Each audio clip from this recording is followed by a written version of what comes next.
Y un saludo a la vista. ¿Qué pasó? ¿Me estás escuchando, Gustavo? Sí, estamos escuchando.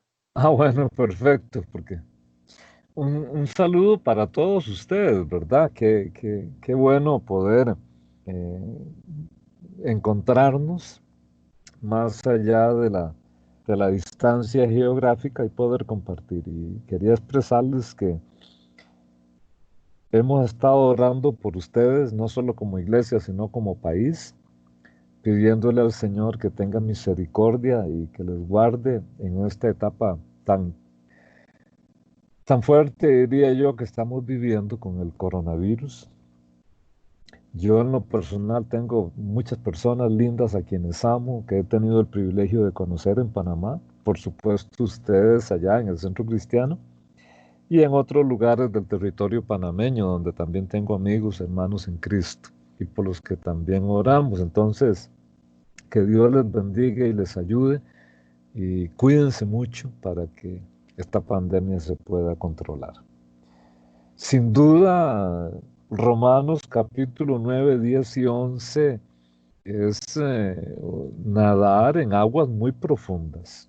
Esto no es un río en el que se mete uno a chapotear, ¿verdad? Y que la agüita le llegue, si acaso, a los tobillos. Aquí tenemos aguas de miles de kilómetros. Bueno, es infinito, ¿no? Porque estamos hablando del misterio de Dios que produce salvación para el ser humano y el ser humano como criatura caída. De hecho, me parece que todo el tema general de Romanos es, pues, cómo se las ingenió Dios para poder justificar a una criatura despreciablemente pecadora y abiertamente rebelde como el ser humano a su creador. ¿Cómo hizo Dios para poder justificar al género humano y al mismo tiempo ser un Dios justo? Y aunque no estamos hablando de Daniel, necesito ir un momento a Daniel para que vean cómo esto no se lo sacaron los apóstoles de la manga y no fue que ellos empezaron a inventar cosas raras, sino que esto ya venía desde las escrituras del Antiguo Testamento siendo anunciado. Incluso en una de las profecías más emblemáticas del Antiguo Testamento, como es la profecía de las 70 semanas de Daniel, vea lo que dice ahí. En Daniel 9, versículo 24, dice de la siguiente manera, leo para ustedes en nueva versión internacional. 70 semanas se han decretado para tu pueblo y tu santa ciudad. Perdón, 70 semanas han sido decretadas para que tu pueblo y tu santa ciudad pongan fin a sus transgresiones y pecados, pidan perdón por su maldad, establezcan para siempre la justicia, se selle la visión y la profecía y consagren el lugar santísimo. El propósito de Dios incluye o incluía, hablemoslo desde el Antiguo Testamento, lo que Dios haría para poder ponerle fin a las transgresiones y el pecado y poder ofrecer la justicia perdurable, la justicia para siempre. De manera que cuando Pablo enseña en Romanos cómo fue que hizo Dios para ser fiel a su carácter, ¿verdad? Un carácter justo y al mismo tiempo perdonarnos a nosotros, que lo único que merecíamos era el pecado, y que aún perdonándonos, Dios permanezca siempre justo. Y la aplicación de Pablo en Romanos es por medio de la muerte de nuestro Señor Jesucristo. Misterio profundo de amor.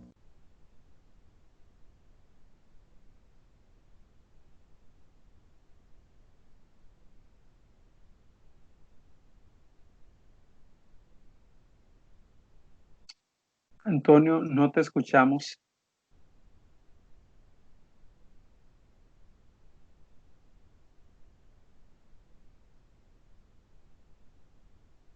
¿Me escuchan ahora? Ahora sí. Ok, gracias. ¿Desde dónde no me escucharon? Ok, vamos a decir Escuchamos entonces, donde dijo misterio profundo. Es este. oh, wow, gracias, Ronald, gracias. Bueno, les estaba diciendo que Romanos es nadar sobre aguas profundas y específicamente los capítulos 9, 10 y 11, porque tiene que ver con la salvación. Y como el tema general de Romanos es cómo hace Dios para justificar al hombre que es pecador y que por lo tanto solo merece la justicia, en la justicia de Dios merece el castigo, y cómo hace Dios para perdonarme a mí y seguir siendo justo, aunque lo que la justicia demanda es mi castigo. Entonces, la respuesta de Pablo y del Nuevo Testamento es que Jesucristo vino para pagar lo que yo debía. Y es a partir de este misterio profundo de cómo Dios nos salva que Pablo ha estructurado toda su carta. Pero cuando llega al capítulo 9, 10 y 11, que ha provocado gran cantidad de reflexión y al mismo tiempo un montón de preguntas que parecen no resolverse, eh, que al tocar el problema judío, un problema de repercusiones eclesiológicas. ¿Por qué? Porque si estamos en el siglo primero, los primeros cristianos eran judíos y ahora en nuestra iglesia en Roma son una minoría, somos más gentiles y se podrían estar generando cierto tipo de menosprecio. Al final de cuentas, no es cierto que estos judíos fueron los que traicionaron a su propio Mesías. Al mismo tiempo se levantaban preguntas misiológicas, ¿verdad? Misionológicas, dirán otros. ¿Qué pasa con el plan de Dios? Si el plan de Dios, que ya venía de las Escrituras mostrándose, incluía la salvación por medio de Jesucristo, entonces ¿por qué los judíos, que es el pueblo de Dios, de ahí abiertamente le rechazaron? Mientras que en el mundo gentil, si bien es cierto, no todos los países se convirtieron como nación, pero sí montones de individuos, montones de gentiles, apenas escucharon el Evangelio, se entregaron a Jesucristo de todo corazón y ahora conforman la iglesia y ahora son miembros del cuerpo de Cristo, que incluye judíos y gentiles. Entonces la pregunta era para ellos también de ¿será que el plan de Dios fracasó? Entonces esto es como las tensiones que se están dando, ¿verdad? Incluso eh, preguntas desde el punto de vista teológico que tiene que ver con, ok, entonces la salvación es para los gentiles también, y si es para los gentiles, tengo yo como gentil que hacerme judío, es decir, aceptar la cultura judía, los reglamentos judíos, la norma de vida judía, para poder ser aceptado dentro del plan de salvación de Dios.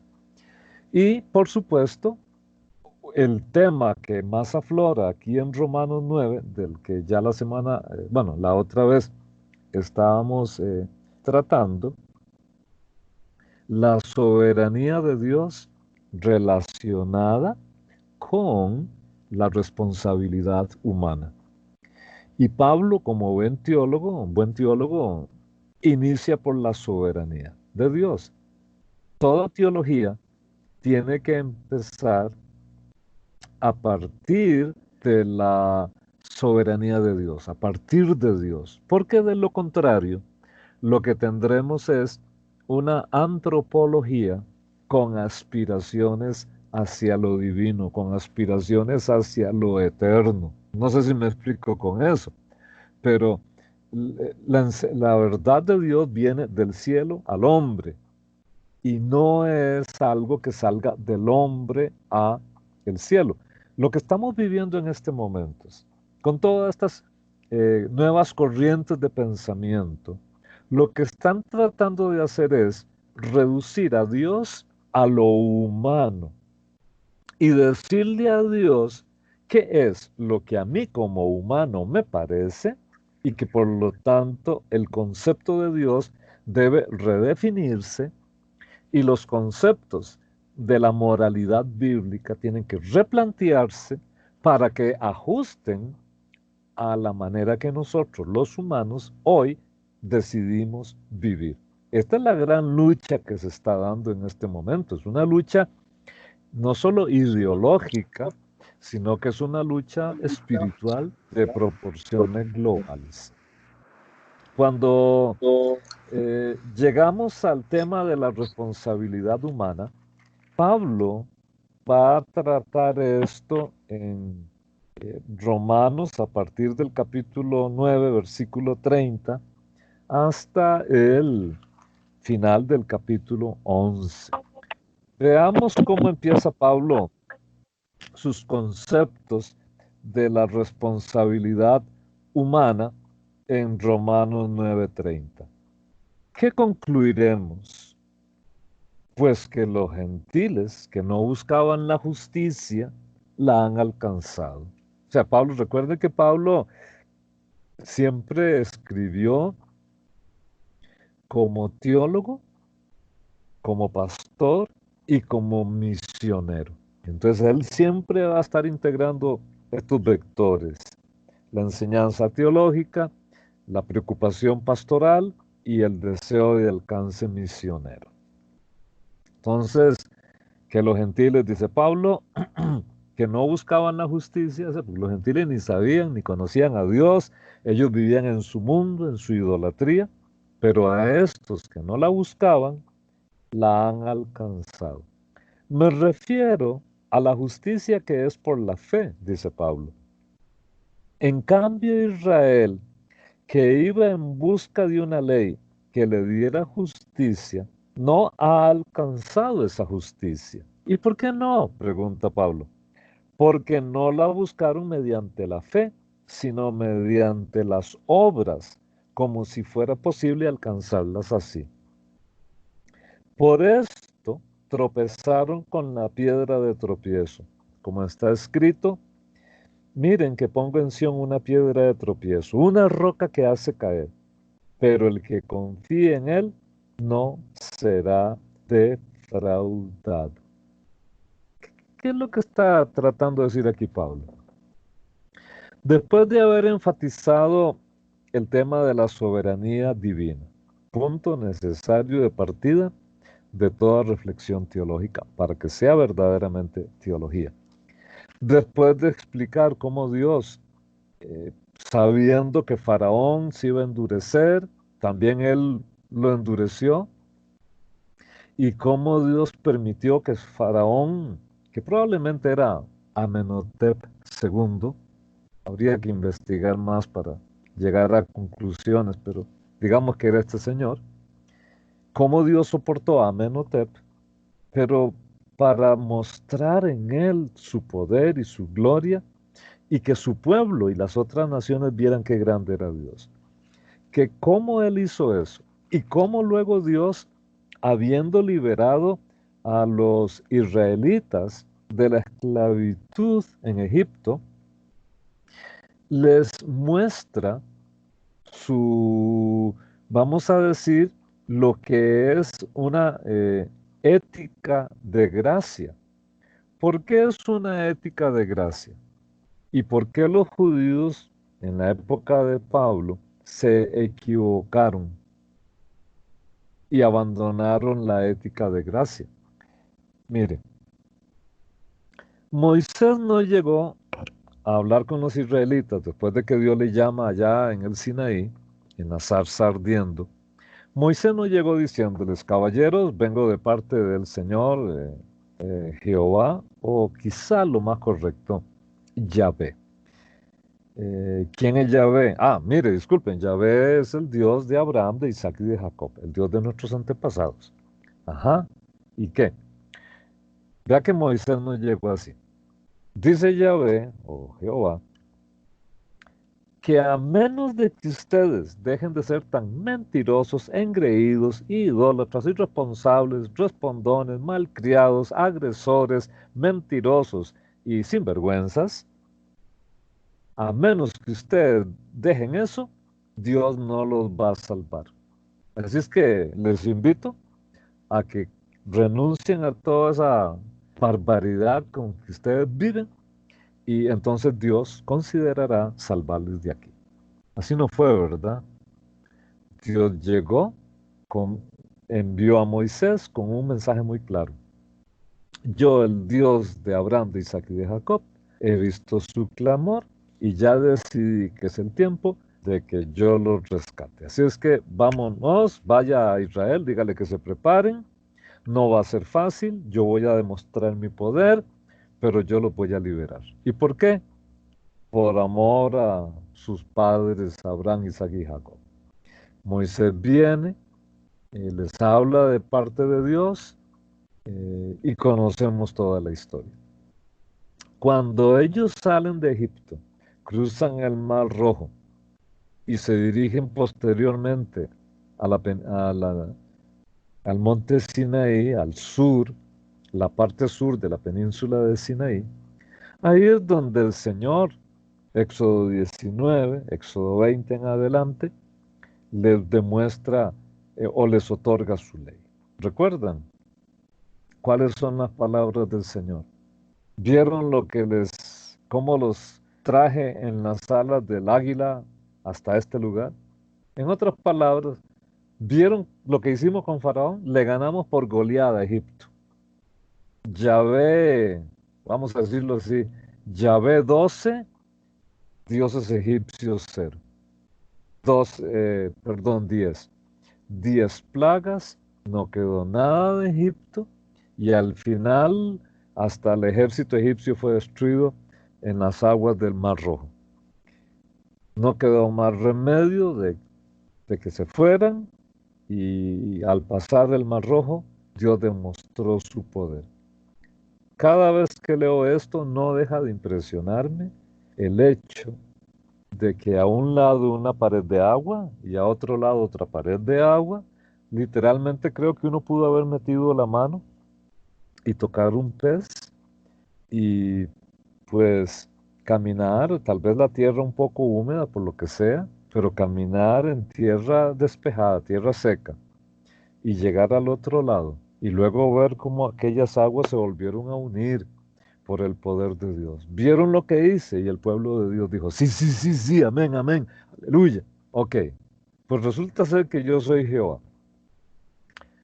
Si ustedes se comprometen conmigo a obedecerme y no tener otros dioses aparte de mí, yo voy a ser de ustedes, ustedes serán mi pueblo, los haré de ustedes una nación santa, un sacerdocio real, para que un pueblo adquirido.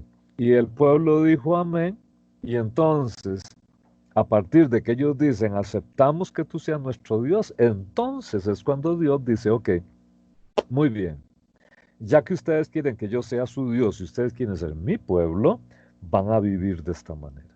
Entonces aquí el punto es, primero Dios los salva, luego les dice cómo vivir.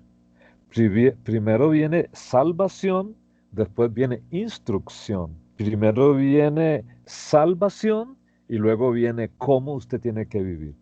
Y el Evangelio es lo mismo, ¿no es cierto? Jesús nunca le dice a usted, mire, deje la borrachera, deje la fornicación, deje el adulterio, deje la brujería para ver si yo lo salvo. Así como estábamos de malos, feos y pecadores, lo que sea que usted y yo hayamos estado, el Señor nos salvó. Y una vez que Cristo entró a nuestro corazón, es donde ya el Espíritu Santo nos comienza a decir cómo vivir, y ahí viene el discipulado, entonces ahí aprende uno que a la mujer no se le puede pegar, ¿verdad? Que a la mujer hay que tratarla con respeto y con cariño, que todo lo que uno aprende en el discipulado, ¿verdad? Y bueno, ahí vamos en el mismo principio. La ética bíblica es una ética de gracia. Al revés es una ética legalista, donde usted trata de hacer y hacer y hacer para quedarle bien a Dios y que entonces Dios diga, ok, está muy bien, Gustavito Vinda se porta muy bien conmigo, ¿verdad? O ese pobre Antonio Siles no se porta nada bien conmigo. Esto fue lo que le pasó a los israelitas, que esto es lo que está diciendo Pablo. Fíjense otra vez, otra de los versículos 30 al 32. ¿Qué concluiremos? Dice Pablo, que los gentiles que no buscaban la justicia la han alcanzado. Me refiero a la justicia que es por la fe. Note, por la fe. Acuérdese que este tema él comenzó a desarrollarlo cuando estaba hablando de que la descendencia de Abraham no era la que venía por el lado de Ismael, sino que es la que venía por el lado de Isaac. Y lo extraordinario de todo esto es que, y hay continuamente hay que estar yendo a la historia bíblica, refrescar esa historia para poder entender bien de qué se trata, para poder ver el argumento del apóstol. Recuerde, Dios le dice a Abraham, salga de Ur de la Caldea, eh, Sara, una mujer extraordinariamente hermosa, todo muy bonito, el único problema es que no pueden tener bebés, no pueden tener hijos. Y muy bien, Dios le dice a Abraham, voy a hacer de ti un gran pueblo. Probablemente Abraham dice, ahora sí es cierto que Dios va a tocarle el vientre a mi esposa y la va a hacer fructífera y seguro yo voy a tener, uff, una capiz, un montón de niños. Resulta que los años pasan y no, y nada, y nada, y nada. Ya Sara siente que se está poniendo, no vamos a decir vieja, pero vamos a decir que se puso ya interesante. Y entonces a Sara se le ocurre una genialidad.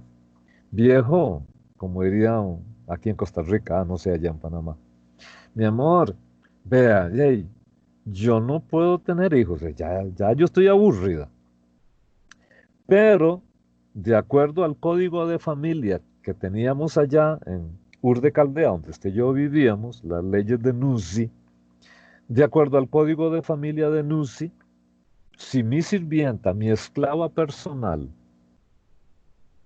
eh, usted la embaraza y ella da a luz en mis regazos, legalmente ese hijo va a ser mío.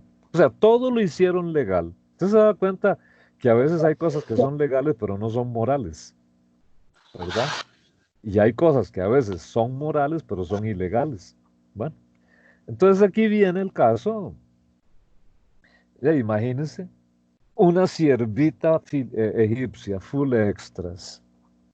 Pues tampoco piense que Agar, si Sara ya está mayor zona, tampoco piense que Agar tenía una empleada que era así otra viejilla igual a ella, ¿verdad? Si no tiene que haber sido una muchacha jovencita en plena época de reproducción y Abraham pues tuvo un hijo con ella, Ismael. Y probablemente Sara lo hizo con todo el corazón de ayudar al plan de Dios. Y Abraham dice, probablemente dice, bueno, si esto hay que hacerlo, hay que hacerlo. Aquí está el hijo mío. Y Abraham amaba a Ismael. Y Agar dejó de ser esclava para transformarse en concubina. Entonces ya no era una esclava, ya no la podían vender como esclava. Ahora es una esposa de segundo rango, siendo Sara la primera esposa, la que gozaba de todos los privilegios. Pero Dios le dijo a Abraham, no, señor, esto no es así. Esto no es lo que yo le dije a usted. Y es cuando Abraham está ya como con 100 años y Sara, digamos que era 10 años más joven, Sara con sus 90, de ahí que Sara queda embarazada. Con todo respeto, usted se imagina a su abuelita pariendo un hijo a los 90 años. Es inconcebible. Pues eso fue lo que le pasó a Sarita. Tuvo su hijo ya en una edad muy avanzada. El que no acepte que esto fue un súper recontra absoluto y total milagro, no sé qué es un milagro entonces. Y por eso se le llama a Isaac hijo de la fe, o hijo de la promesa, o la descendencia por fe, porque había que tener fe para haber realizado esto. Y Dios lo realizó. Fíjese qué cosa más interesante. Entonces, aquí Dios comenzó a sembrar un principio, que lo que Él iba a hacer por la fe, no por los logros humanos. No, mire que esto del COVID, por ejemplo, tiene al mundo de rodillas. Y ahora, yo creo que yo siempre he vivido por fe y estoy seguro que el pastor Viendas ha vivido por fe durante todos estos años que él se ha dedicado junto con su esposa a servir al Señor. Pero si en algún momento fe tiene significado, es en estos momentos. Porque todo el mundo está de rodillas y no, los gobernantes no tienen una respuesta real de qué hacer para poder salir adelante. Y vamos a salir adelante, estoy seguro que sí, pero las respuestas de nuestro gobierno no son claras, son confusas. Son como ciegos dando palos en el aire, pues no saben realmente qué es lo que está sucediendo. Y el pueblo de Dios aquí se fortalece en la fe. Entonces, este proceso, este proyecto de que Dios hace las cosas por fe, es lo que está tratando Pablo aquí, de que la salvación, ese misterio de Dios, y oiga esto, que incluye, por un lado, la soberanía de Dios y por el otro, la posibilidad del ser humano de responder a esta soberanía. Estos son los dos, vamos a decir, las dos alas del avión, ¿verdad? Un avión que necesita esas dos alas para volar. Ese es el misterio de la salvación. Necesita estos dos, o reúne, no es que necesita, es que reúne estos dos componentes y seguirá, la salvación seguirá siendo un misterio. Pero volvamos entonces a esto que les decía de la pregunta de Pablo. Porque entonces Pablo explica por qué Israel pareció no encajar en el plan de Dios. ¿Por qué? Dice, en cambio Israel, verso 31, que iba en busca de una ley que le diera justicia. Los gentiles ni sabían que era eso, pero Israel sí la tenía. Ellos no la alcanzaron porque no la buscaron mediante la fe, sino que ellos comenzaron a desarrollar un entendimiento muy legalista, muy meritorio de la misma ley. Entonces, para ellos llegó a ser, según el testimonio de Pablo mismo, que era judío, que era chamaíta, fariseo chamaíta, un rabino, y por lo tanto su testimonio es bien válido. Pablo afirma que ellos transformaron su experiencia con la ley de Moisés, con la ley de Dios, como un intento de hacer obras santas para poder acercarse a Dios y estar en paz con Dios. No buscaron mediante la fe, dice Pablo, sino mediante las obras, como si fuera posible alcanzarlo así.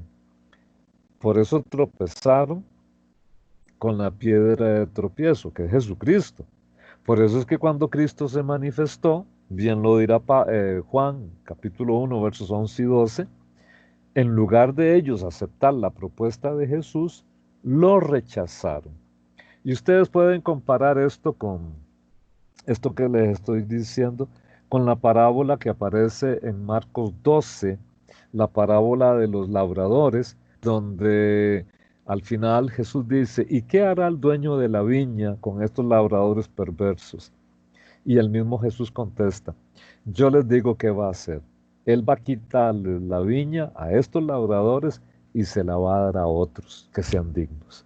Y aquellos fariseos que están entendiendo lo que está Jesús queriéndoles decir, dirán, sobre todo creo que es en Lucas, en el pasaje paralelo en Lucas, me parece, Dios nos libre de que eso pase. Porque ellos entendieron que lo que Jesús les estaba diciendo es, todo el privilegio que Dios les ha dado a ustedes, se les va a quitar y se les va a dar a otros. Bueno, aquí viene Pablo desarrollando esta idea. Ahora, en el capítulo 10 Pablo vuelve a retomar el tema de su preocupación por la salvación de Israel. 10:1, hermanos, el deseo de mi corazón y mi oración a Dios por los israelitas es que lleguen a ser salvos. Puedo declarar en favor de ellos que muestran celo por Dios. Vea que Pablo nunca permitió que su corazón se amargara contra el rechazo de sus propios parientes por la fe. Él siempre supo encontrar lo bueno y lo positivo, aún en aquellos que lo andaban buscando para matarlo. Es decir, Pablo nunca personalizó. Y es genial y es extraordinario cómo Pablo vivió su vida. ¿Se acuerdan cuando en Filipenses Pablo dice, mire, algunos predican por amor y otros andan predicando el evangelio para hacerme sentir mal a mí? ¿Verdad? Como quien dice, como darle mate a Pablo, como decir, eh, puro revanchismo, como que yo me meta a predicar nada más para demostrar que yo sí y aquel otro que está allá, que lo está haciendo, que yo lo puedo hacer mejor. Una cosa así. Y entonces dice Pablo, pero ¿sabe qué? Por una buena razón o por una razón equivocada, de todos modos el evangelio es predicado. Ve que Pablo tenía un corazón extraordinariamente sano para no dejarse llevar por las bajezas humanas, por las que a veces nosotros mismos como cristianos nos dejamos influenciar, ¿verdad? Entonces es interesante ver eso. Y aquí Pablo está diciendo, mire, yo veo algo muy bueno de ellos, es que tienen celo por Dios. Pero noten, por favor, lo que dice a continuación, a final del versículo 2. Pero su celo no se basa en el conocimiento. Y aquí me permito hacer una pequeña reflexión entre la diferencia entre ser radical y ser fanático. Una persona radical, y yo creo que el cristianismo tiene que vivirse en una versión radical. Yo tengo que ser radical por Cristo. Esto significa que voy a vivir como Cristo quiere que yo viva, no como hay un montón de gente que, que quiere un cristianismo a su medida. Antes de que viniera esto de la pandemia, estaba yo platicando con un pastor de una iglesia, de las llamadas iglesias megas aquí en este país. Y él me decía, me dice, mira Antonio, eh, esto está tan feo que ya la gente no tiene apego por la iglesia, que ya la gente no tiene deseo de congregarse, ¿verdad? Ese deseo que hay en el corazón todos los domingos de ir a darle culto a Dios, a adorar a Dios con los hermanos, y eso ya nadie lo tiene, dice. Y uno ve gente de la iglesia que se congrega una vez al mes nada más. Y los otros días, yo no voy ahí pastorando ahí, bicicleteando, paseando, estresándome. Entonces ya no sienten necesidad de tener vida de iglesia. No les importa. Lo único es como ir a cumplir religiosamente, ¿verdad? Con la pandemia, algunas de estas iglesias grandes de las que yo me he enterado, reportan un número muy inferior de asistencia a los cultos virtuales. Entonces vamos a decir, esto es un número, nada más es como un ejemplo, una ilustración. Vamos a decir que de una iglesia de 7,000 miembros, que 7,000 miembros estaban continuamente los domingos, números más, números menos, pero aquel auditorio ocupándose 4 veces por domingo para que puedan caber esos 7,000. Ahora en modo de pandemia, si acaso 150 o 200 personas asisten al culto virtual. Entonces, ¿qué hicieron los 6,000 y resto de miembros que venían los domingos? Vea que esto es un indicador muy interesante, me parece a mí, y Gustavo como misionólogo que es, ¿verdad? Póngase a pensar, póngase a pensar. Quiere decir que de todo aquel montón de gente, los que formaban el núcleo básico de iglesia eran 200, 300, cuando mucho 400 personas. Y todos los demás, relleno, visitas muy frecuentes, que por supuesto dan ofrendas muy, muy buenas para aliviar la conciencia, pero que no tienen un compromiso mayor con Cristo. Cuando una persona no es radical, vive un cristianismo light, un cristianismo sin compromiso. Y un cristianismo sin compromiso puede ser tan tóxico porque envenena la mente de los hijos. Dicen que allá en la ciudad de New York hay muchas ratas. Y decía una vez el hermano David Wilkerson, que vino a predicar aquí a Costa Rica, él decía que la forma en que trataban de controlar las ratas era dándoles granos, 90% grano, 10% veneno. Porque si ellos echaban solo el veneno, las ratas lo iban a identificar y no se lo iban a comer. Pero la manera de matarlas era echar 90% de grano bueno con un 10% de veneno. Eso es lo nocivo de un evangelio que se acomode al gusto y a la conveniencia humana. 90% de verdad, alabado sea el Señor, una buena doctrina, 10% de mentira. Que Dios nos libre de esas herejías que se han metido dentro de la iglesia cristiana, y lo peor es que la gente ni cuenta se da. Por eso es que nos sirve una fe, como dice aquí, un celo por Dios sin conocimiento. Entonces no hay que ser fanático, hay que ser radical. Usted tiene que ser comprometido. Pero el fanatismo es todo lo contrario, es tan comprometido que no soporta a alguien que no se compromete. Es tan metido, pero el fanático es el que es capaz de asesinar por la fe. Es el que es capaz de destruir a otros creyendo que está haciendo la obra de Dios, como lo era Pablo antes de su conversión. Entonces Pablo dice, mire, esta gente tiene celo por Dios, pero no es un celo informado, no tiene ciencia, no tiene conocimiento. Ellos tienen un celo en ignorancia. Versículo 3. No conociendo la justicia que proviene de Dios y procurando establecer la suya propia, no se sometieron a la justicia de Dios. De hecho, Cristo es el fin de la ley para que todo el que crea en Él reciba la justicia. Y aquí en este versículo 4 tenemos como un punto crucial en el argumento de Pablo. Pero permítame volver a esta idea de estos judíos que no tienen conocimiento.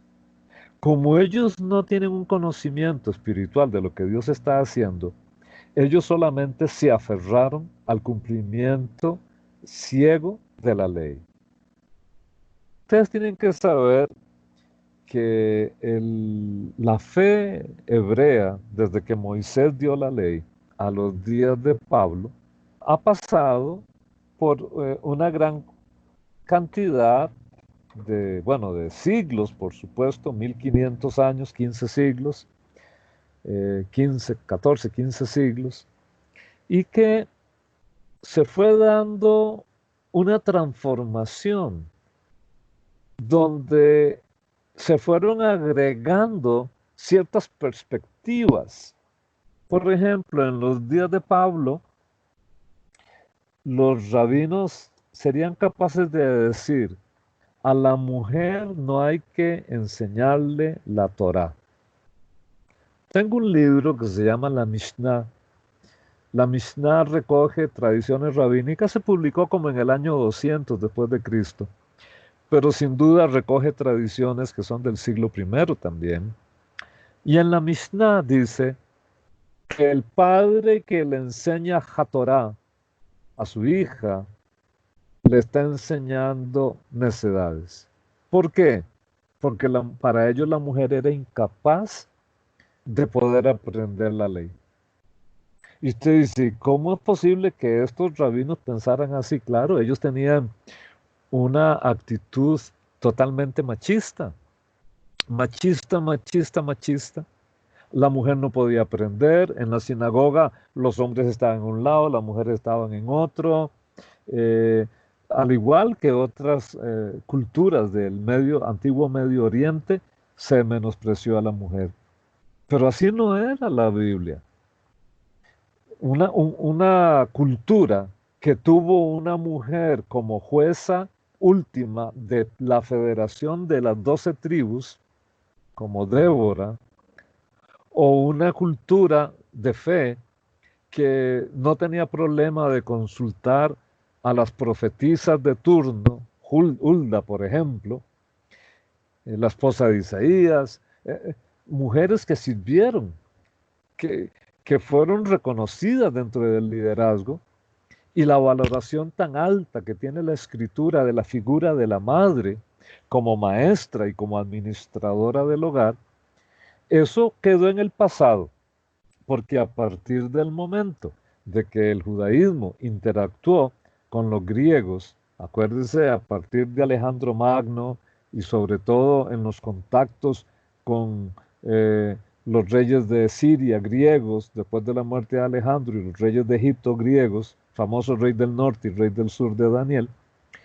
todo este influjo cultural griego, con todo su menosprecio por la mujer, acuérdese que los griegos decían que la mujer era un macho frustrado.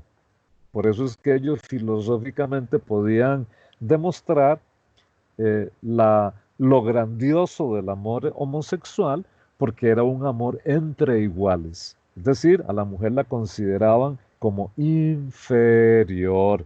Entonces esa mentalidad machista se llegó a meter ya en la época de Jesús en el judaísmo. Y por eso es cuando las mujeres, cuando Jesús resucita, las primeras testigas de la resurrección son mujeres. Y cuando aquellas mujeres llegaron a contarle a los apóstoles, la actitud de los apóstoles fue, viejas estas están disvariando, ¿quién les va a creer? Porque a la mujer no se le aceptaba, casi como testigo en una causa, porque ellos decían, la mujer es veleidosa. Ustedes que vieron El Chavo del Ocho, recordarán a la chimoltrufia, ¿verdad? Como digo una, digo la otra. Esa actitud de que cambia lo que dice y no sabe ni lo que dice, los judíos pensaban que hacían las mujeres. Y por eso es tan extraordinario, dicho sea de paso, que Jesús haya aceptado mujeres como discípulas y que la iglesia primitiva le haya dado tanta importancia a las mujeres al punto de tener una apóstola reconocida, como capítulo 16 de Romanos nos muestra. Pero bueno, volvamos al tema en cuestión nuestro. ¿Qué es lo que está diciendo Pablo aquí? Que con Cristo se cumple toda la ley. Cristo es el fin de la ley. ¿Por qué Cristo es el fin de la ley? Porque es el único humano que la pudo cumplir a cabalidad. Cristo es el único ser humano que vivió en este mundo sin pecar. La ley tenía un problema de fondo bárbaro. O usted la cumplía toda o estaba condenado. De los 10 mandamientos usted no podía cumplir 9 y fallar uno. Pero además de eso, no solamente estaban los 10 mandamientos, sino que había otra cantidad bárbara de preceptos, mandamientos y ordenanzas. En este momento no recuerdo los números, tal vez Pastor Vindas sí recordará esos números. Pero era un montón de preceptos, mandamientos y ordenanzas. 613 preceptos, mandamientos y ordenanzas eran, según acabo de recibir una iluminación a través de los medios de tecnología. Gracias, Pastor Gustavo. 613 preceptos, mandamientos y ordenanzas. ¿Quién va a cumplir todo eso? Y Jesús pudo vivir cumpliendo la ley, aunque en opinión de los fariseos, él la quebrantara. ¿Se acuerdan cuando sanó a aquella señora jorobada en un sábado? O cuando sanó a aquel paralítico que le rompieron, por cierto, el techo de la casa del apóstol Pedro. Todo eso lo hizo sábado. Y aquellos pegaban el grito en el cielo. Y Jesús siempre les decía, hipócritas, ustedes, puro cuento. Entonces, como Jesús fue el que cumplió la ley, y además de eso, en él no había nada de pecado, y eso es otro tema tremendo y poderoso de la carta de Romanos, de cómo Jesús vino humanamente, pero sin pecar, ¿verdad? Que Jesús fue un ser humano, pero no fue un ser humano semejante a Adán después de la caída. Jesús vino a ser un ser humano como Adán antes de pecar. Y por lo tanto, aunque Jesús tenía la posibilidad de pecar como humano, su condición de humano, él la guardó, no pecó, tuvo la capacidad, con la ayuda de la gracia y el poder de Dios, porque él vivió totalmente dominado por la gracia y el poder del Espíritu Santo, no pecó. Y eso hizo de él la ofrenda pura y perfecta como ningún otro ser humano podía hacerlo.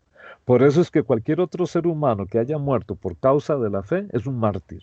Cristo murió no como un mártir, no como el mártir de las catacumbas, no como un mártir. Cristo murió como un vicario en representación de todos nosotros. Y por eso es que Él es la propiciación delante del Padre por todos nuestros pecados, dice Juan. Y para aquellos que son un poco calvinistas extremos, Juan dice, y no solo por los nuestros, sino por los de todo el mundo, indicando que la salvación de Dios no es solamente para una casta especial, sino que la salvación de Dios está al alcance de toda la humanidad. Así es que con Cristo se implica entonces que al usted cumplir la ley, al usted creer en Cristo y aceptar el plan de Dios que solo Dios le puede dar a uno, usted está con Cristo unido y por lo tanto ya la cumplió. Ahora, Pablo ya había tratado este tema en el capítulo 7 de Romanos, donde el argumento de Pablo es muy sencillo. Bueno, digo yo sencillo, yo sé que Romanos es lo más complejo que hay, pero básicamente se puede resumir de esta manera.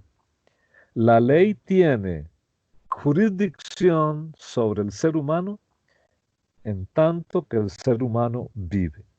Una vez que el ser humano muere, ya la ley no tiene jurisdicción sobre el ser humano. Entonces, como Cristo murió, y cuando usted cree en Cristo, usted se identifica con Cristo en su muerte y su resurrección por el bautismo, pero que igual es un acto de fe, ya usted está muerto con Cristo. Entonces, como usted por la fe está muerto junto con Cristo, ya la ley no tiene jurisdicción sobre usted. Por lo tanto, usted es libre de la ley. Pero un momentito, usted es libre de la ley en todos sus conceptos y preceptos y aspectos rituales litúrgicos. Pero en la parte moral, los principios y fundamentos morales que reflejan el carácter santo de Dios, la ley sigue vigente para nosotros los cristianos, porque toda la enseñanza moral de Jesucristo y del Nuevo Testamento es una reformulación de la ley y una aplicación a nuevos contextos de los mismos principios de la ley. Porque Jesús lo que hizo fue replantear y reformular la ley. ¿Se acuerda? ¿Oíste que fue dicho? No adulterarás. Pero yo les digo, cualquiera que desee en su corazón a la mujer aquella, ya es tan culpable como si se hubiera acostado. Es más, nos la pusieron más difícil. Nos la pusieron más difícil. Usted y yo tenemos que saber que es algo más del corazón. Entonces, no solo es cuestión de, no, yo no me he acostado con aquella, sino también es controlar las tentaciones y cuando aquel pensamiento viene usted lo desecha rapidito para no encontrarse en una fantasía que le pueda llevar a un pecado delante de Dios. Como dijo Martín Lutero, yo no puedo evitar que los pájaros vuelen sobre mi cabeza. Lo que yo sí puedo evitar es que los pájaros hagan nido en mi cabecita, por ilustrarlo de alguna manera. Ahora, versículo 5. Estamos en 10:5. Así describe Moisés la justicia que se basa en la ley. Quien practica estas cosas vivirá por ellas. Pero la justicia que se basa en la fe afirma, no digas en tu corazón quién subirá al cielo. Y Pablo aclara, es decir, para hacer bajar al Cristo. O quién bajará al abismo, es decir, para hacer subir a Cristo de entre los muertos. ¿Qué afirman entonces? Y esto es lo que se dice. La palabra está cerca de ti. La tienes en la boca y en el corazón. Esta es la palabra de fe que predicamos.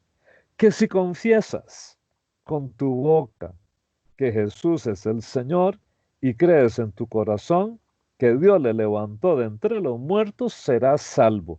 Porque con el corazón se cree para ser justificado, pero con la boca se confiesa para ser salvo. Así dice la Escritura, todo el que confíe en Él no será jamás defraudado.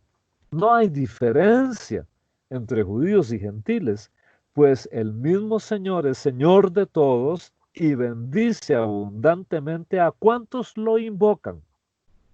Porque todo el que invoque el nombre del Señor será salvo. Y aquí quiero una vez más hacer una paradita. Hay que entender muy bien qué está haciendo Pablo. Recuerde, capítulo 9, soberanía total de Dios. No la vamos a negar. No la podemos negar. Yo rechazo cualquier intento humano de negar la soberanía de Dios. Dios es soberano. Dios hace lo que Él quiere, como Él quiere y cuando Él quiere. Y lo curioso de la enseñanza paulina de la soberanía de Dios es precisamente que lo que hace Dios, los actos de Dios en el mundo, no se fundamentan solo en su gobierno total, sino que tienen un fundamento de amor. Por eso cuando Pablo trata este mismo tema en Efesios, dice que Dios nos ha predestinado, nos ha escogido en amor. O sea, todo lo que hace Dios lo hace en amor, motivado por el amor, explicado por el amor, movido por el amor. Y Dios es el único ser absolutamente libre. Dios es el único ser absolutamente libre. Por eso Él dice, yo tendré misericordia del que yo tenga misericordia. Incluso también, bueno, y entonces, como el amor de Dios es totalmente libre y su soberanía, Dios la utiliza por amor y en amor y con amor y para amor, porque la naturaleza de Dios es amor, Dios es amor. Entonces, los propósitos de Dios para salvar al ser humano siempre son propósitos buenos, siempre son propósitos de alcanzar. Y Dios Lo que está diciendo Pablo aquí, en este versículo 13, es que Dios ha colocado la posibilidad de la salvación en los labios del ser humano, porque todo el que invoque, clame el nombre del Señor, será salvo. Todo el que invoque el nombre del Señor será salvo. Y si bien es cierto, la cita a la que Pablo está aludiendo tiene como referente a Jehová de los ejércitos, digamos al Dios Padre, aquí en este contexto va quedando claro de que el Señor es Jesús. Y si usted invoca el nombre de Jesús, usted va a ser salvo. Perdón, recuerde que lo que antes le dije. Pablo es teólogo, pero siempre está eh, pensando como misionero, siempre está actuando como pastor. Y aún en medio de esta situación de análisis teológico tan fuerte que Pablo viene desarrollando, él tiene la preocupación de salvación. Él procura que los judíos se salven. Él quiere y clama y ora por la salvación de sus familiares. Pablo tendría hermanos, tendría hermanas. De hecho, sabemos que una hermana de Pablo vivía en Cesarea, donde él estuvo preso. Eh, Sabemos que él tenía familia y era una familia importante, porque Pablo tuvo la posibilidad de estudios teológicos superiores. Eso no era cualquiera que lo podía tener. Y Pablo era un hombre instruidísimo. Y Pablo dijo en otra carta, yo sé lo que es vivir en abundancia y como sé lo que es pasar necesidad. Y siempre he pensado, ok, Pablo en su casa, abundancia. Pero luego en el ministerio como cristiano, pasar necesidades, ¿verdad? Y hambres y ayunos, algunos pensados y otros obligados. Así es que Pablo nos está planteando que este Dios que lo hace todo por amor, desea salvar a todos. A un momento, Pablo, pero no es que usted dijo que Dios tiene misericordia del que quiere tener misericordia. Y no es que usted dijo que que Dios soportó a los vasos de ira destinados para destrucción, que estaban preparados para esto. Eh, ¿No es cierto eso? Y sí, Pablo diría, sí, claro, claro que sí, yo lo acabo de escribir. Lo que pasa es que a veces la gente lee a Pablo y afirma cosas que Pablo no afirmó. Si ustedes van otra vez al capítulo 9, al versículo 22, vamos a leer lo siguiente. Pablo hace una pregunta. ¿Y qué si Dios, queriendo mostrar su ira y dar a conocer su poder, soportó con mucha paciencia a los que eran objeto de su castigo y estaban destinados a la destrucción? ¿Qué si lo hizo para dar a conocer sus gloriosas riquezas a los que eran objeto de su misericordia, a quienes de antemano preparó para esta gloria? Note por favor que Pablo no está pronunciándose en términos de una afirmación teológica directa. Pablo no está diciendo, porque está claro que Dios soportó a estos vasos para fla, fla, fla. No, él hace una pregunta con un sí condicional. Es una pregunta condicional. ¿Y qué dice Pablo si Dios hizo esto? ¿Te das cuenta? Él no está afirmando que Dios lo hizo. ¿Pero qué si lo hizo? ¿Quién le puede pelear con Dios si él hizo esto? Y el punto de Pablo es muy claro.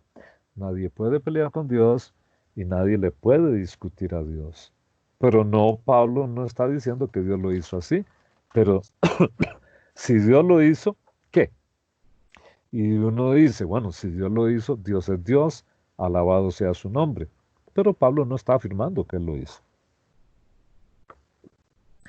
Entonces, lo que Pablo plantea aquí de que todo el que invoque el nombre del Señor será salvo, va a preparar para lo que él va a decir al final del capítulo 11, donde llega al clímax de su argumento en cuanto al misterio de la salvación. Eso lo vamos a ver después. Vean ahora la preocupación misionera de Pablo.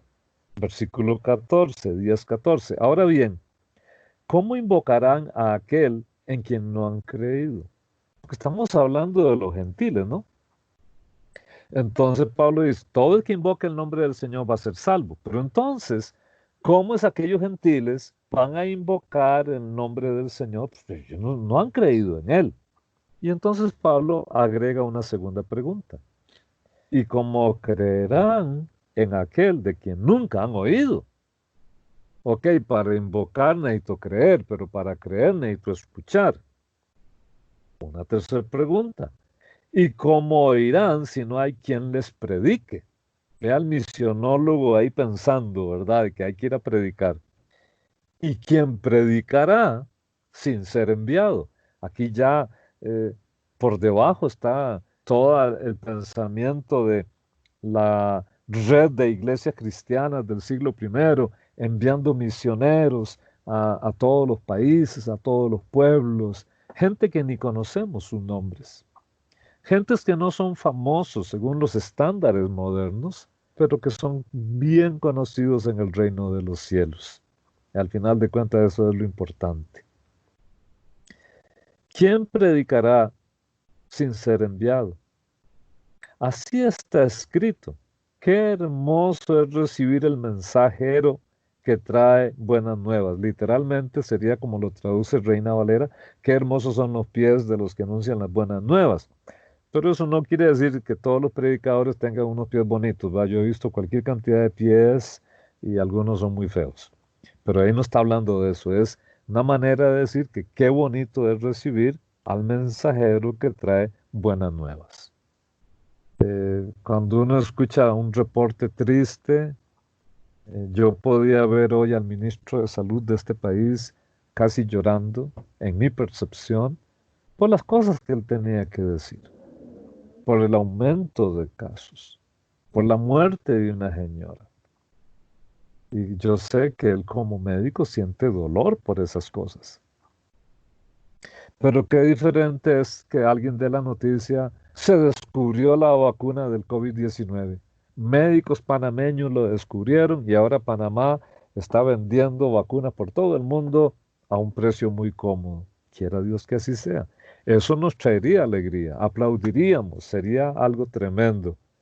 O que el Señor de una forma milagrosa mate el virus ese y ya podamos tener una vida normal. Eh, Verso 16. Sin embargo, dice Pablo, no todos los israelitas aceptaron las buenas nuevas.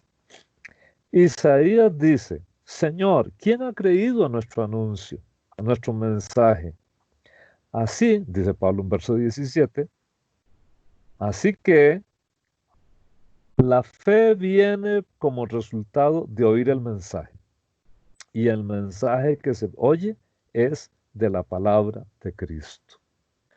Por eso es que es tan importante leer la Biblia. Por eso es que es tan importante ir al culto o congregarse virtualmente. Por eso es que es tan importante escucharla. ¿Por qué? Porque al exponerse usted, al exponerme yo a la palabra, aquella palabra está alimentando nuestra fe. Y al alimentar nuestra fe, nos está fortaleciendo. Y nos lleva a la salvación, por supuesto. Pero pregunto, dice Pablo, ¿acaso no oyeron? Y aquí vuelve otra vez a los judíos. Claro que sí, dice Pablo. Por toda la tierra se difundió su voz.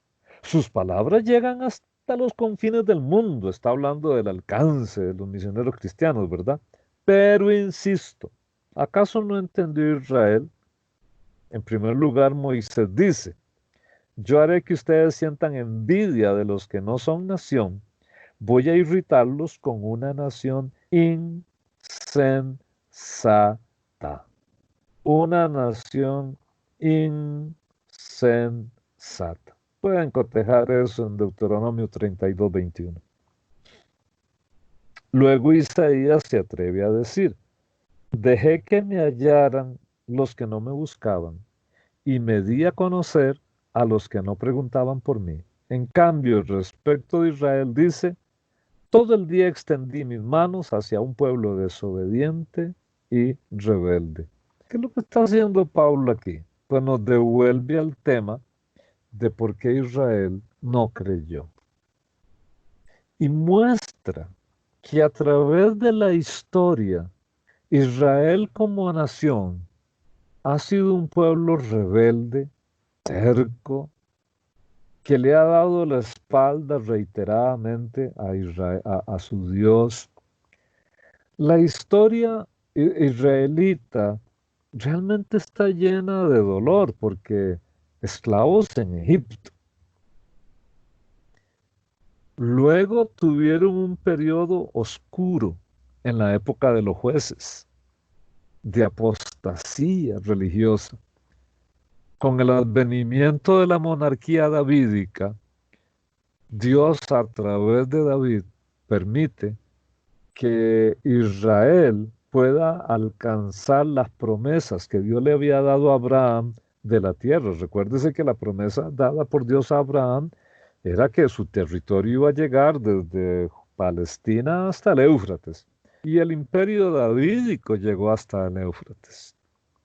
Pero luego de David, los reyes subsiguientes, unos fueron unos miserables idólatras que sacrificaron a sus hijos.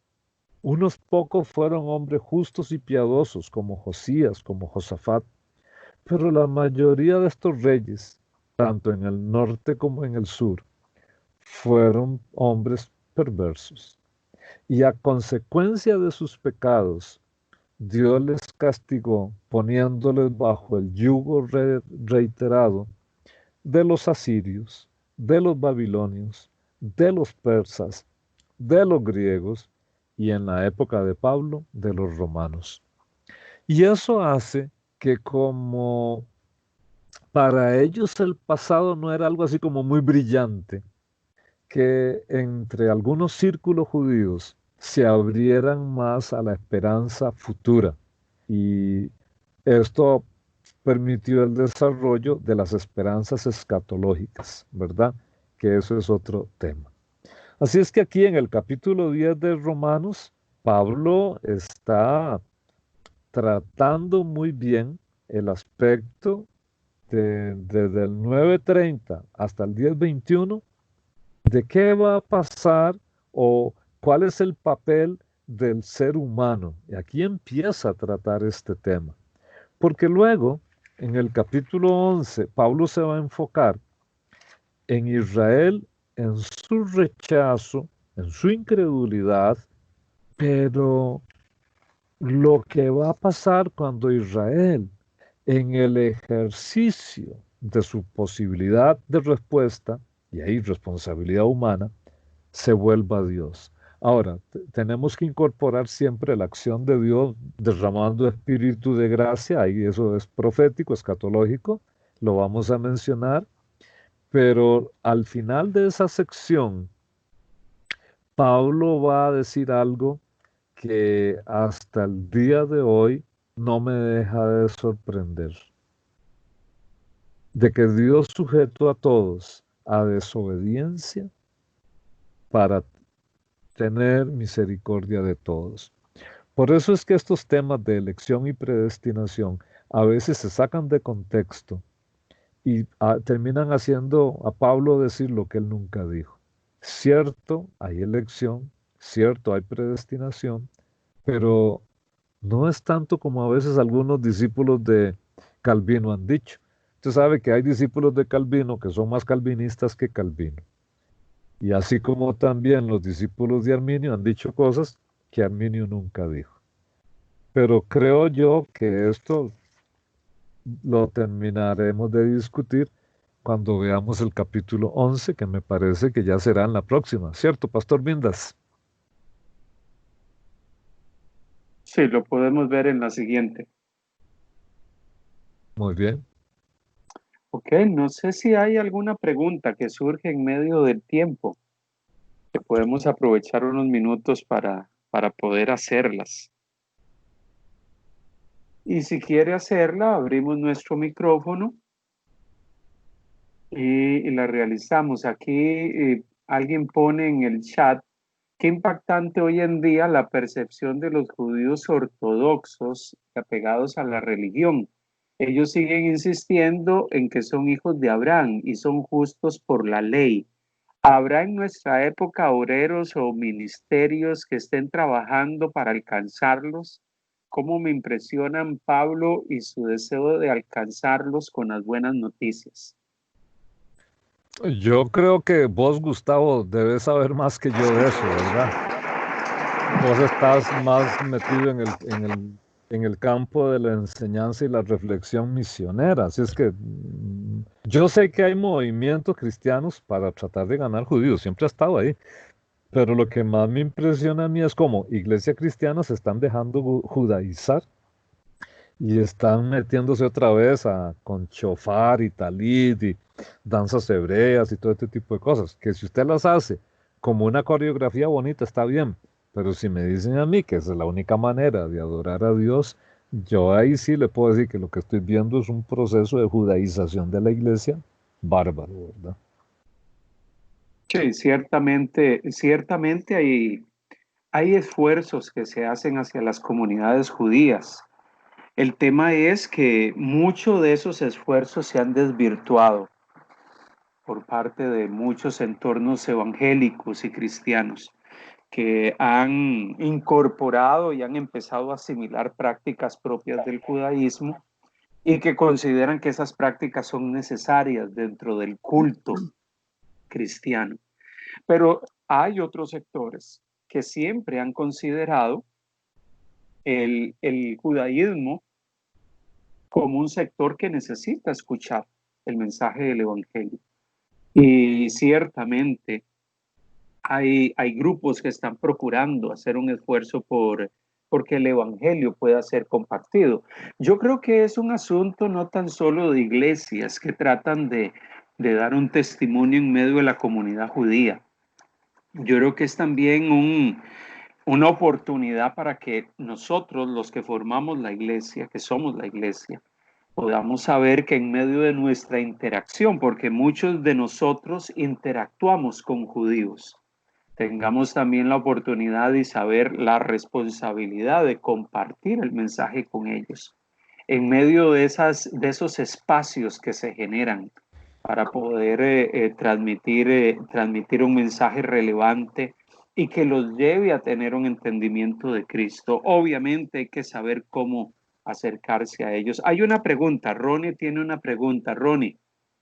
Sí, hermano Sile, la ilustración de el avión, las dos alas del avión, en donde de un extremo tenemos la soberanía de Dios y del otro lado tenemos la responsabilidad del hombre. He tratado de seguirle la pista para identificar entre los capítulos 9 y 11 dónde es que está la mayor referencia hacia la responsabilidad del hombre. Vi que en el capítulo 9 y más en el 10 se ve la soberanía de Dios fuertemente marcada, pero no sé si es que perdí de vista el punto de dónde se enfatiza la responsabilidad del hombre, o que si esta va amarrada con el tema de la ley, porque no lo vi tan claramente. Ok, es una buena pregunta.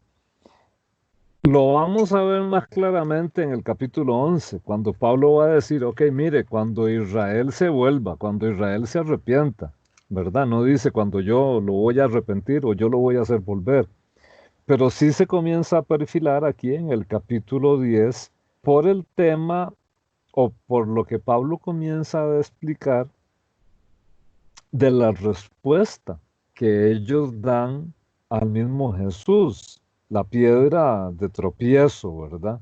¿Por qué ellos tropiezan? Porque en lugar de buscar a la ley o en lugar de vivir la ley desde la fe, lo hacen desde una perspectiva totalmente legalista. Decir, yo voy a hacer esto y yo voy a ganarme aquello. Eh, la responsabilidad humana eh, está que si confiesas con tu boca que Jesús es el Señor y crees en tu corazón que Dios le levantó entre los muertos, serás salvo. Entonces, la lectura que hacen, por ejemplo, los hermanos que se van más por la soberanía de Dios, al punto de que eliminan toda posibilidad humana de respuesta, ya eso está decidido. Usted es salvo porque Dios lo escogió a usted de antes de que usted naciese. Entonces usted no puede hacer nada. Ya usted está. Y además, si Dios lo escogió a usted para ser un réprobo, un condenado, un perdido, aunque usted crea, usted se va a condenar.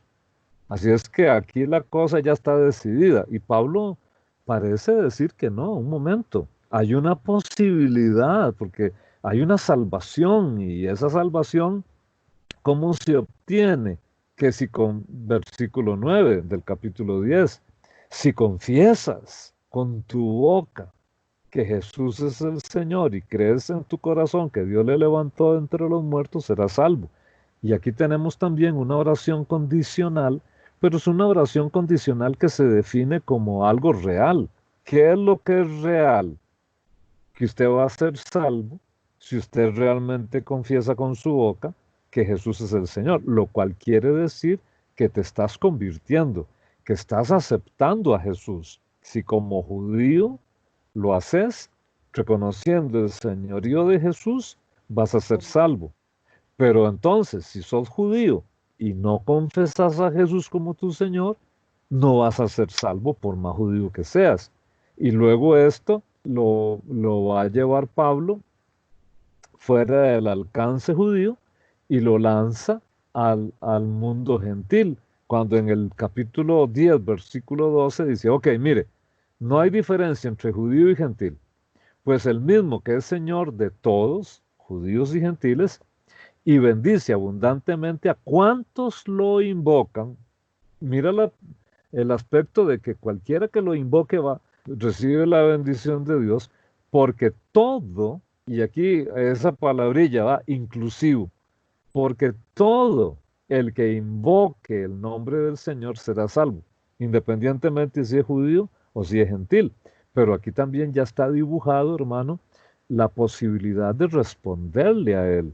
Pablo aquí se ha salido de el encierro calvinista, por decirlo así, de que ya todo estaba definido antes de que usted y yo naciésemos.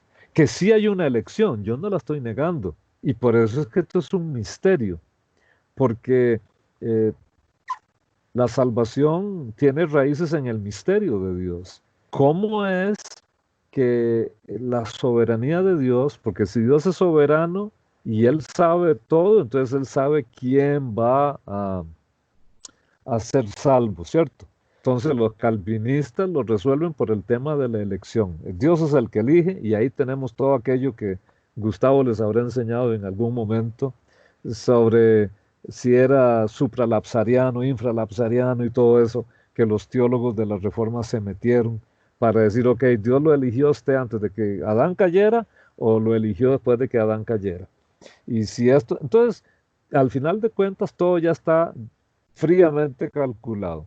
Quién se va a salvar y quién se va a condenar. Pero lo que yo encuentro en la Biblia no es a un Dios que determina quién va a condenarse, sino a un Dios que quiere salvar a todos, pero que le concede. No me escuchan bien, dice. Ahí sí, yo no sé, porque tengo, supuestamente todo está bien Yo sí aquí. te estoy escuchando bien. Sí, Ok, escuchamos. qué dicha, vamos a Sí, meterle más escuchamos. fuego aquí al volumen. Que a un Dios que lo hace todo por salvar. Ok, Lina, gloria a Dios. A un Dios que lo hace todo para salvar al hombre, pero que deja al hombre un espacio de posibilidad. Y ahí es donde yo veo que todas las escrituras concuerdan. Al final del Hermano, capítulo, sí, ahí mismo, en ese punto, hermano, que fue un tema que incluso en el pasado la hermana Adela y yo estuvimos compartiendo hace poco. Y es que entiendo entonces que la corriente calvinista tiene por tesis pues que la salvación es una obra 100% de Dios. No, y estamos de acuerdo con esa parte, pero creo que lo que entendí es que el hombre no tiene ningún tipo de participación, pero lo que usted nos explica de la parte de la responsabilidad pareciera indicar que sí el hombre tiene por lo menos que decidir si acepta o no esa salvación. Eso significaría que en algún sentido queda en detrimento la obra de salvación de Dios. No me parece, no sé. No, no, no, para nada. Eh, por una razón muy sencilla. Vamos a ver. El ser humano, después de que... Es que la culpa la tuvo su abuelo, Ronnie. Ese señor fue el que se embarcó. ¿Se acuerda? Adán y Eva, el abuelo de todos Ah, nosotros. Así, sí, sí, sí. no, yo no estoy hablando del papá de su papá, estoy hablando del papá de todos nosotros. Ok. Ah, bueno, sí, porque ya yo lo vi así que me estaba viendo un poco raro. Este, nuestros primeros padres, al darle la espalda a Dios, al pecar contra Dios, ya nos metieron en un broncón terrible, porque nosotros venimos a este mundo como criaturas caídas. Entonces eso quiere decir, para todo sentido práctico, de que ningún ser humano va a buscar la salvación como iniciativa. Yo no tengo, en mí no está, en mi naturaleza, en mis genes, no está ningún deseo de buscar a Dios.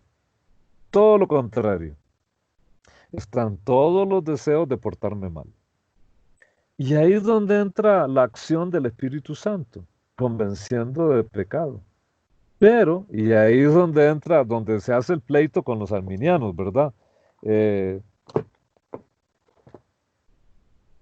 Porque los calvinistas dicen, si Dios es soberano, entonces el ser humano no tiene ninguna posibilidad, porque la soberanía de Dios es absoluta.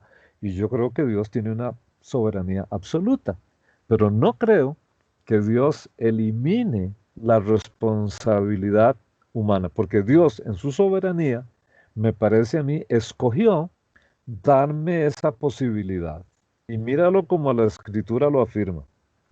Pasa es que aquí Pablo está hablando, argumentando, pero hay que agregar otro montón de material bíblico para que el cuadro quede bien completo. ¿Qué es lo que dice el Evangelio? ¿Cómo rompe el Evangelio de San Juan? O cómo comienza, digo. A los suyos vino, pero los suyos no le recibieron, mas a los que le reciben, a los que creen en su nombre, Dios les da el derecho a ser hijos de Dios. No dice, Dios le da el derecho a ser hijos de Dios a los que Él escogió. Lo que Dios dice es, a aquellos que lo reciban, yo les otorgo el derecho a ser mis hijos. Luego viene Juan 3:16. De tal manera amó Dios al mundo, que Dios ha dado su Hijo unigénito para que todo aquel que en Él crea tenga vida eterna. O sea, no se condene, mas tenga la vida eterna. Entonces, mira que está abierto, déjame ver una cosa aquí, está abierta la posibilidad para que la gente pueda conocer a Jesús, que pueda creer el Evangelio de Jesucristo. Y entonces, cuando la persona y no garantiza. El texto de Juan 3:16 no dice que es que todo el mundo va a creer, pero usa digamos, una forma especial, una construcción gramatical especial para que el que crea, queda abierta la posibilidad, para que el que crea, lo que sí es real, no se pierda, mas tenga vida eterna. Y al final, aquí Esa en el tesis, capítulo 3, perdón. perdón, hermano, no, es que esa tesis es la que yo estaba defendiendo desde el punto de vista de que cuando nosotros evangelizamos, ya sea que se predique o se haga persona a persona, hacerle el desafío a las personas para que decidan si Claro, aceptan o no, es la parte de la responsabilidad, que si no la hacemos, si no hacemos el desafío y la persona no decide, entonces es como que no se logró llevarlo al punto de que se hace responsable delante de Dios. Entonces, a mí me parece que esa tesis es correcta porque entonces yo le presento el Evangelio en donde presento que Dios en su soberanía, Él tomó la iniciativa de poner a Jesucristo en su lugar y Él cumplió con esa parte.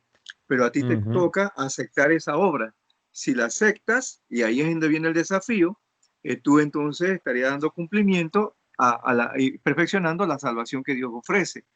Pero desde el punto de vista de que en realidad el hombre no tiene decisión, o cómo explicarlo, no se necesita porque la salvación ya está completa desde el punto de vista de que Dios lo hizo todo perfecto. Entonces no puedo comprender de qué manera el hombre se hace responsable. Por eso es que esto es un misterio, Ronnie. Esto es un misterio. Porque como dice Juan, en esto consiste la condenación. La luz vino a los hombres, pero los hombres amaron malas tinieblas porque sus obras eran malas. O lo que dice Pablo en 1 Timoteo 2:4 por ahí, que dice, no, 2:5, que Dios quiere que todos los hombres sean salvos y vengan al conocimiento de la verdad. Y usa un verbo muy fuerte en el idioma original, que cuando Dios quiere algo lo hace. Ahí ni siquiera dice, mire, es que tal vez a Dios le gustaría posiblemente que... No, ahí dice, Dios quiere que los hombres sean salvos y vengan al conocimiento de la verdad. Punto. Es algo absoluto. Pero cuando llegamos a leer en la misma carta, en 1 Timoteo en 4:10, dice Pablo, mire, es que Dios es el salvador de todos los hombres, la misma idea. Dice, pero especialmente Dios salva a los que creen. Y se implica que los que no creen, pues no se salvan. ¿Cómo explicamos que hay gente que se va a ir a la perdición eterna? Porque hay gente que va a ir a la perdición por un acto de rechazo de la gracia de Dios. Incluso la famosa escatología, que es algo que me apasiona a mí tanto, dice San Pablo que el mismo anticristo va a venir como un poder engañoso para hacer que se condenen definitivamente los que no quisieron aceptar el amor de la verdad de la salvación de Dios. Entonces Dios les ofreció el amor, su verdad en amor, pero aquellos lo rechazaron. Entonces cuando venga el anticristo o cuando el anticristo los agarre a esa última generación, aquellos van a aceptar al anticristo contentísimos y lo van a recibir pensando que este sí es verdad, porque ya han rechazado la verdad de Cristo. Entonces siempre hay ese espacio de responsabilidad humana. Y este es un misterio, porque los que enfatizan la responsabilidad, que son malos arminianos, a veces han llegado a afirmar herejías. El hombre puede escoger salvarse o condenarse. Digo, no, eso es una herejía. Yo ya estoy condenado o estaba condenado. Lo que yo podía hacer era decirle sí a mi Señor o decirle no me interesa. Ahora, yo no le podría decir sí a mi Señor si mi Señor, Espíritu Santo, no me hubiese mostrado la verdad. Entonces, si todos vivimos en oscuridad, imagínense que, bueno, ahora es de noche, ¿cierto? Que todos vivamos en oscuridad. No sabemos lo que es la luz. Y alguien prende un pequeño bombillito, un foquito, una lucecita, una linternita. Eso va a ser algo revolucionario, porque en medio de tanta oscuridad, alguien con una linterna. Y entonces esa linterna comienza a iluminar. Y entonces cuando nos están iluminando, podemos ver yo aquí, para ponerles un ejemplo, tengo un vasito con agua, ya se gastó. Y resulta ser que ahora que iba a tomar un poco de agua, vi como una manchita, como no tengo mucha luz aquí. Y cuando me fijé bien, era una hormiga. Digo, ya no lo voy a tomar. La luz me permitió ver aquella pequeña hormiguita. Pero si no hubiera tenido la luz, me echó el trago de agua, quién sabe con cuántas hormigas ahí, ¿verdad? Así es que hubiera estado alimentado con vitamina de hormiga, quién sabe qué me hubiera pasado. La luz es la que permite ver qué oscura es la oscuridad, porque cuando no hay luz y la oscuridad es la ausencia de la luz, aquella oscuridad se transforma en normal. Por eso es que el diablo ahora está tratando de que la oscuridad la gente la vea como normal y quiera rechazar la luz del Señor. Pero bueno, yo creo que cuando veamos el capítulo 11 eso va a quedar, me parece a mí más claro. Gracias, Pastor. Antonio. Ujú. ¿Alguien más? No sé si habría alguna consulta adicional. Un tema interesante, un tema que nos expone ante la realidad de la soberanía de Dios, pero también y el deseo del corazón de Dios de que los hombres le conozcan. Así que es un tema que nos lleva a reflexionar y a profundizar en esta área, en este aspecto donde normalmente tenemos preguntas o consultas al respecto. Queremos animarnos, si el Señor lo permite, el próximo jueves continuamos con la sección que va del capítulo 11, del verso 1 al 36. Y bueno, con la expectativa de poder escuchar un poco más. Lo interesante y lo que queremos en medio de todo esto es no solamente mirar los detalles propios de estos capítulos, sino también conectarlos con lo que hemos estado hablando a lo largo del libro de Romanos. Y bueno, ese va a ser un momento particular también donde podamos hablar un poco de cómo vinculamos estos 3 capítulos tan particulares con el resto de un libro tan impactante y significativo como este. Así Así que, es. así que Antonio, gracias. Queremos orar, cerrar nuestro tiempo de hoy, animarnos a seguir nuestro tiempo de lectura del libro de Romanos y anotando nuestras consideraciones al respecto. Oramos al Señor. Padre, toda gloria y toda honra hacia ti, Señor.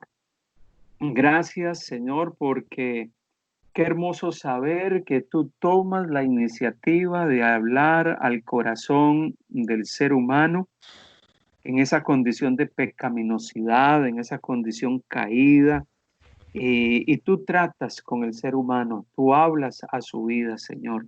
Gracias, Señor, porque podemos ver eso a lo largo de la Escritura, esa iniciativa de poder que ese mensaje de esperanza, ese mensaje de vida pueda llegar al corazón del hombre y pueda ser escuchado, Señor.